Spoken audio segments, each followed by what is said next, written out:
베드로후서 1장 1절부터 11절 말씀입니다.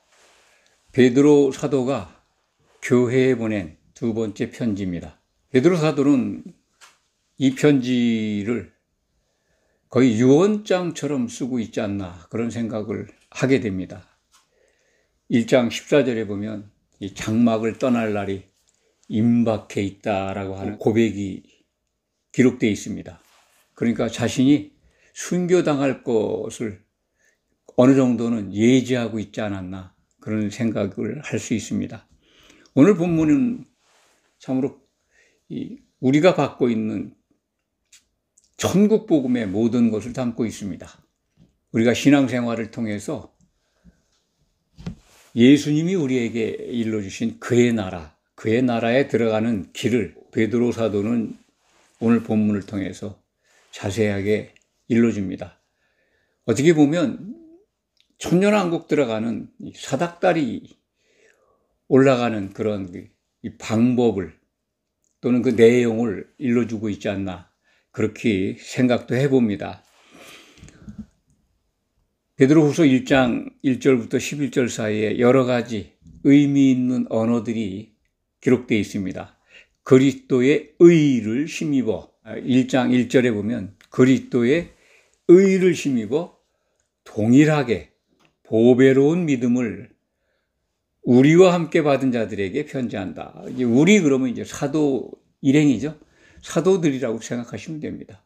그러니까 동일하게 보배로운 믿음을 함께 받은 자가 곧 이 시대에 우리가 지금 이 성경을 보고 그리스도를 향해 나온 성도들이죠. 그러니까 성도들, 그 교회를 이루고 있는 여러 성도들을 향한 편지입니다. 보배로운 믿음. 어떤 믿음일까요? 이것은 다른 신약 성경에서 우리는 이것을 정확하게 알 수 있습니다. 그리스도께서 이루신 그 믿음이죠.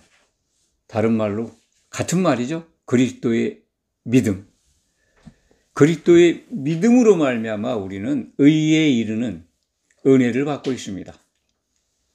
히브리서 12장 2절에 믿음의 주, 곧 믿음의 창시자여 온전케 하시느니 믿음을 완성, 정결하시니 예수를 바라보자.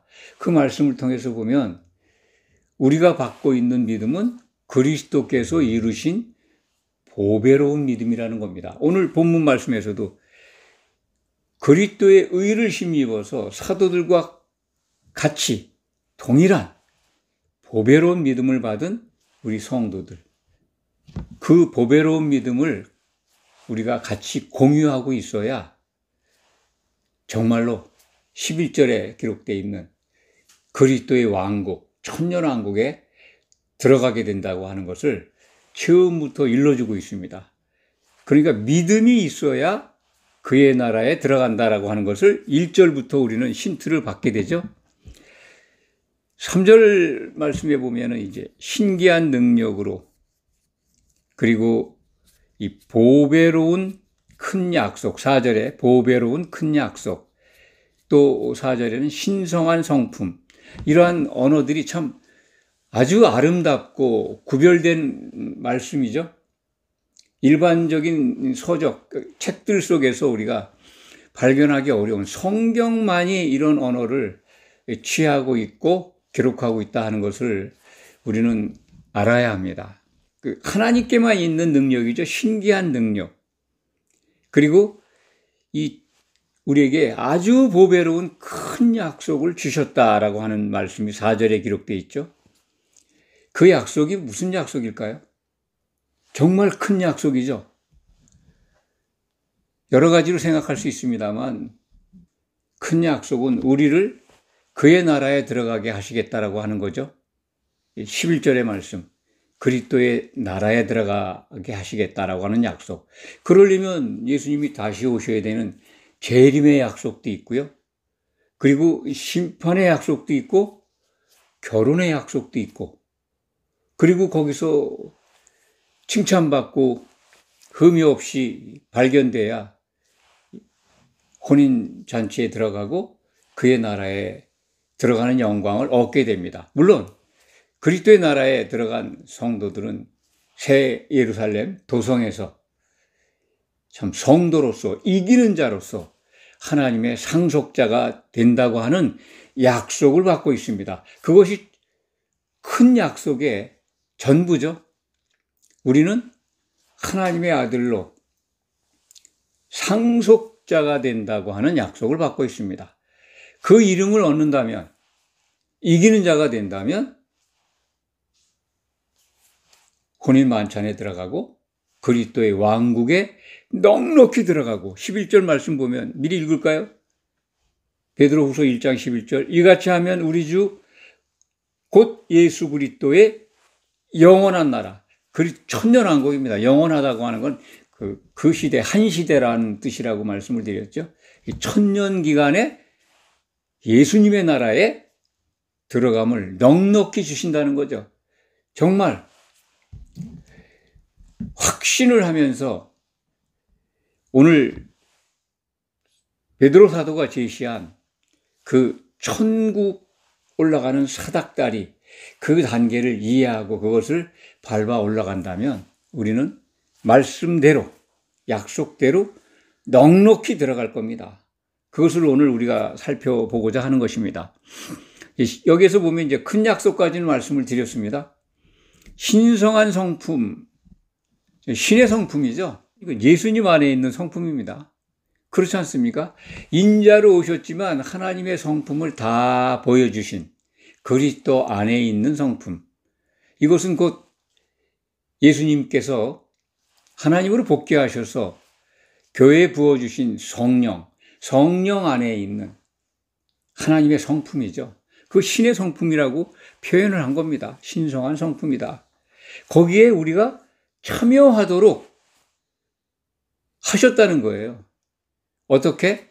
성령을 교회에 부어주셔서 그 성품을 알게 하시고 그것을 소유하고 그리고 성도들이 공유해서 끝내는 그리스도의 왕국에 들어갈 수 있도록 그렇게 은혜를 베푸르셨다는 겁니다. 그것은 또 이 큰 약속과 연결되어 있죠.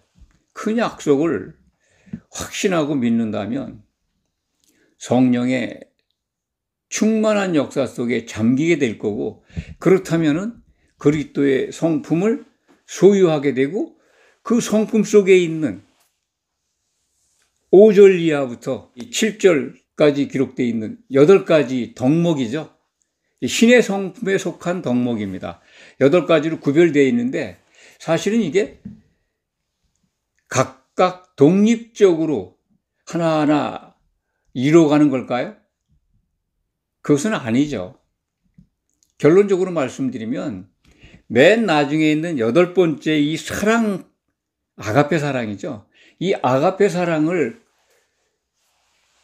받고 그것을 공유하고 소유하고 있다면 앞에 7가지의 성품들은 다 그 속에 녹아있는 열매들입니다. 사랑 안에 있는 요소들이죠. 덕목이고. 하나하나 살펴보도록 할까요? 5절 말씀에 그러므로 너희가 더욱 심써 너희 믿음의 덕을, 믿음, 보배로운 믿음을 갖고 있어야죠. 그리스도께서 이루신 믿음을 갖고 있으면 됩니다. 그걸 받아들이면 되죠. 그 믿음, 거기에 덕을 더하라는 거죠. 그 믿음에 덕이 더해진다면 이제 2번째 계단에 오르는 거죠. 이 덕에 대해서 좀 설명을 해야 될 것 같습니다. 덕스럽다. 누구누구 덕분이다. 이런 말을 우리는 흔히 합니다. 아, 참, 당신 덕분에 내가 이렇게 건강하고 행복하게 살고 있어. 이런 표현들을 하잖아요. 아, 누구 덕분에 내가 오늘날 이렇게 성장했고 이렇게 서 있다. 덕분이다. 은혜와 공로 때문이다. 이렇게 쉽게 얘기할 수 있잖아요. 이 덕을 우리는 그리스도의 몸된 교회에 끼쳐야 합니다. 해를 끼치는 게 아니라 교회의 성도는 덕이 되어야 합니다. 모든 신앙생활의 내용이 덕을 끼쳐야 합니다. 이 덕은 교회뿐만 아니라 주변에 있는 사람들에게도 덕을 끼쳐야죠. 중국 고전 아실 겁니다. 이 사서라고 그러죠. 논어맹자, 대학 중용. 뭐 참고로 말씀드립니다. 이 중용이라고 하는 책 속에 이제 공자의 말로 제가 기억을 하는데, 이 중용이라는 책입니다. 책 속에 이 덕에 대한 내용이 나옵니다. 이 세 가지 덕목을 가지고 있으면 참 덕이 있는 사람이다. 덕의 요소가 세 가지라고 설명을 하고 있어요. 첫 번째가 이제 지혜라는 거죠. 덕 속에는 지혜가 있다. 그리고 두 번째는 어질다는 거죠. 그 지혜와 어짐과, 그리고 세 번째는 용이라고 써 있어요. 용맹. 용맹이라고 하는 언어 기억하시기 바랍니다. 왜 그러냐면 이 덕이라는 단어가 헬라 말 표현은 용맹이라는 단어라고 그렇게 번역이 된다고 그럽니다. 덕이 예수님 품성 속에 이게 덕이 있다는 거죠. 그러니까 그 용맹에 관한 덕이 용맹이야? 라고 이제 갸우뚱하다가 이 중국 고전 중용이라는 책에 이 세 가지 지혜, 어짐, 용맹, 이 세 가지가 있으면 덕이 있는 사람이다. 이 세 가지만 있으면 천하를 통달한다. 뭐 이렇게 표현되어 있습니다. 뭐 덕에 대한 설명을 더 이상 안 드려도 될 것 같습니다. 그러니까 덕을 더하라고 하는 것은 예수님의 몸된 교회에 유익을, 너그러움을, 참 선한 영향력을 끼쳐라. 그런 내용이겠죠.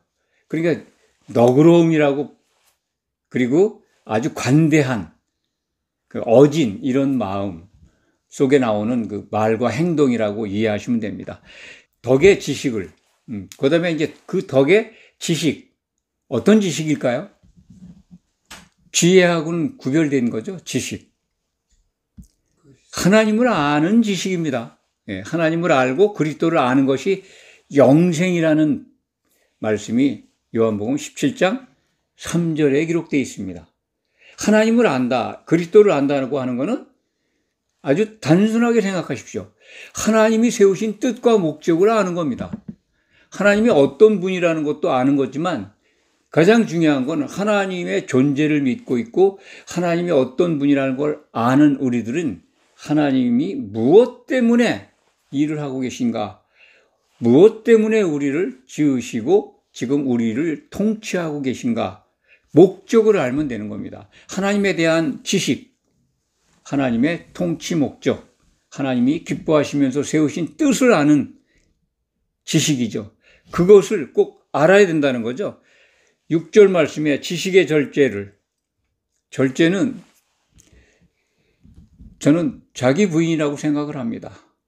믿는 자들이 자기를 단속하고 또 근신하고, 그래서 예수님 생각 외에는 자기 것을 내세우지 않는, 물론 인내와 어떤 연결되는 그런 개념이기도 합니다. 절제의 인내는 예수님이 십자가에서 이루신 그 온갖 인간으로서 견디기 힘든 그